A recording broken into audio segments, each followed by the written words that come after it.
Selamat sejahtera Doktor dan rakan-rakan sekalian. Kami dari kumpulan 21 ingin membentangkan ulasan filem Length Over Me. Length Over Me adalah suatu filem yang menarik dan dilakonkan dengan baik mengenai dua lelaki yang mencari jalan untuk saling menolong dan menunjukkan ganjaran persahabatan. Ellen Johnson adalah seorang doktor gigi yang berjaya di Manhattan.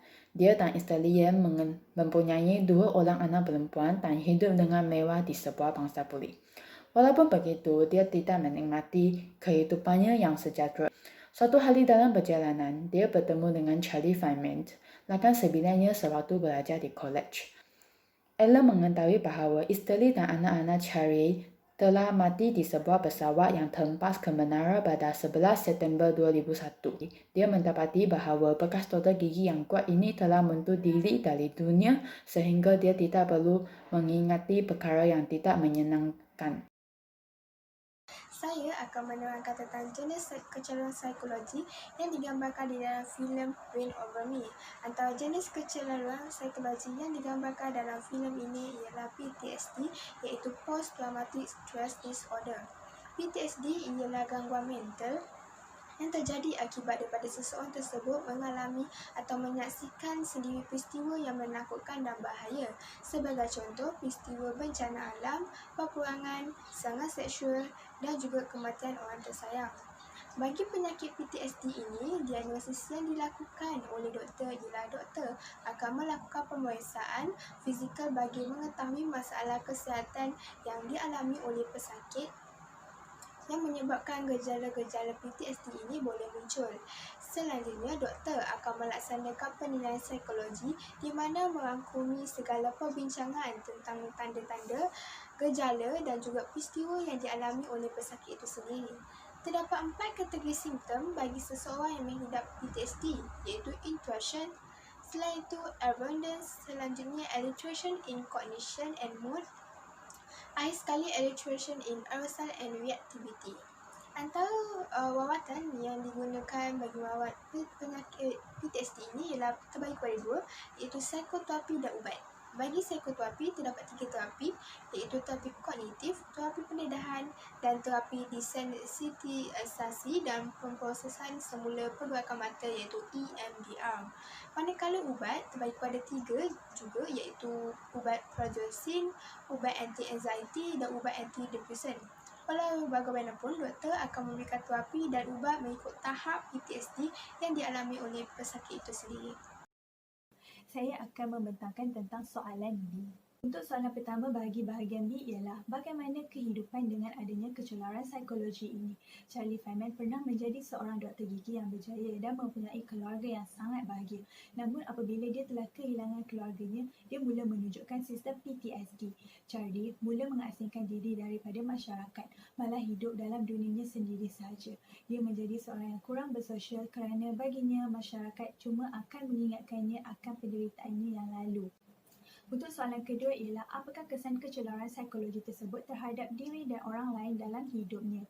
Antara kesan PTSD yang dapat dilihat melalui watak Charlie Feynman itu sendiri ialah dia telah menghadapi kemurungan. Dia cuba untuk membunuh diri sehingga menyebabkan dia dimasukkan ke hospital mental. Dia juga sentiasa marah apabila hal keluarganya dibangkitkan. Malah dia juga berhenti daripada kerjanya sebagai seorang doktor.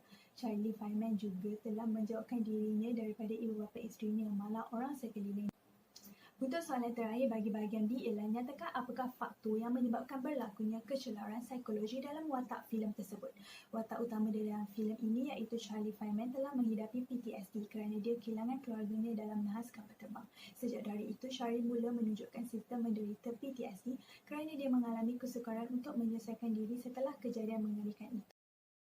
Dalam filem Reign Over Me pada tahun 2007, filem ini telah dikenal pasti bahawa terdapat 3 teori psikologi yang terkandung dalam filem ini.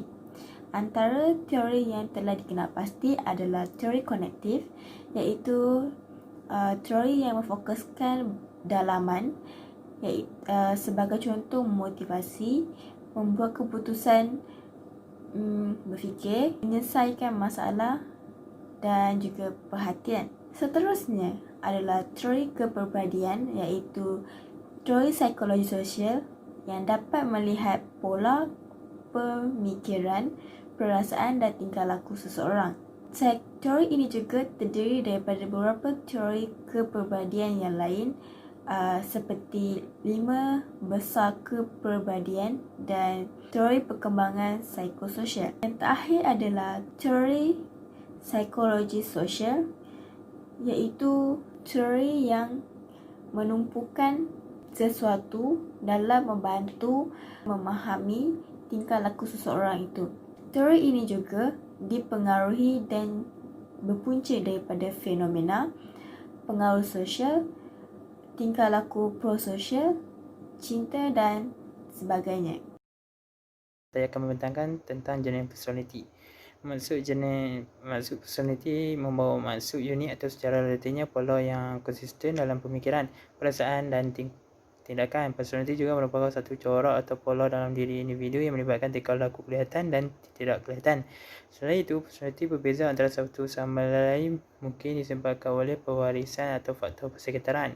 Terdapat 3 jenis personaliti Alan Johnson dalam Range Over Me. Yang pertama, seorang yang prihatin. Alan Johnson sangat prihatin terhadap kawan baiknya ketika belajar dahulu, iaitu Charlie Feynman. Hal ini dapat dilihat bila Alan Johnson bersama membawa Charlie Feynman yang mengalami masalah trauma akibat kehilangan isteri dan anaknya dalam satu serangan perganas pada 11 September. Yang kedua ialah seorang yang tenang.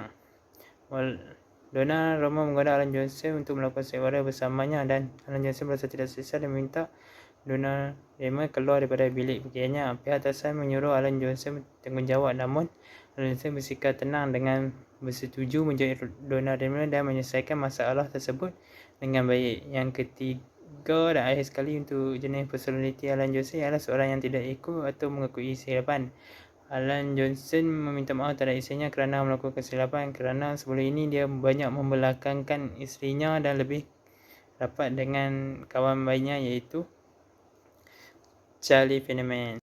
Dalam movie Range Over Me ini terdapat pelaziman operan yang diperkenalkan oleh P.F. Skinner, iaitu penugahan negatif dan penugahan positif.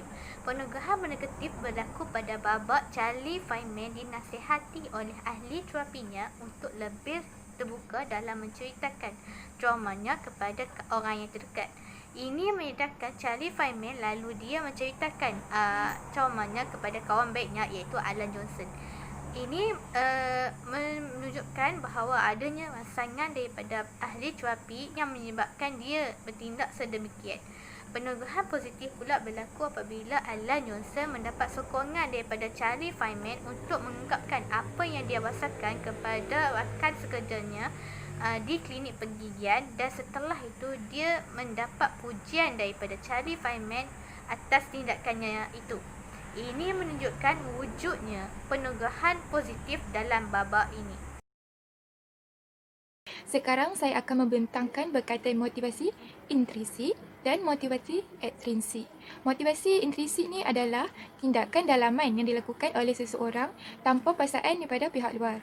Manakala motivasi ekstrinsik pula adalah tindakan yang dilakukan oleh seseorang atas sebab faktor daripada luaran.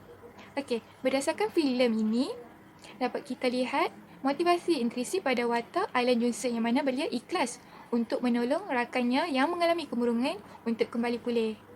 So, dalam hal ni, Alan ni, dia tak mengharapkan apa-apa balasan pun. Dia cuma nak lihat rakannya kembali sihat.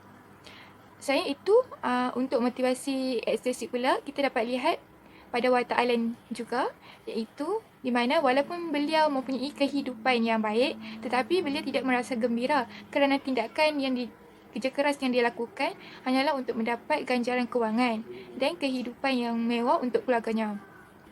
Di samping itu, kita juga dapat lihat motivasi ekstrinsik ni pada watak Charlie Feynman yang mana beliau mula menunjukkan perubahan yang positif, iaitu dia mula berani meluahkan masalah yang dihadapinya olehnya selepas mendapat sokongan daripada rakan baiknya dan juga pakar. Kesimpulannya, filem ini mengingati kita bahawa masalah ada di mana-mana. Hidup boleh menjadi sukar, tetapi dengan beberapa sokongan, kita mesti dapat menghadapi semua cabaran yang dilalui dalam hidup kita dengan mudah. Setakat itu sahaja daripada kumpulan kami. Sekian, terima kasih.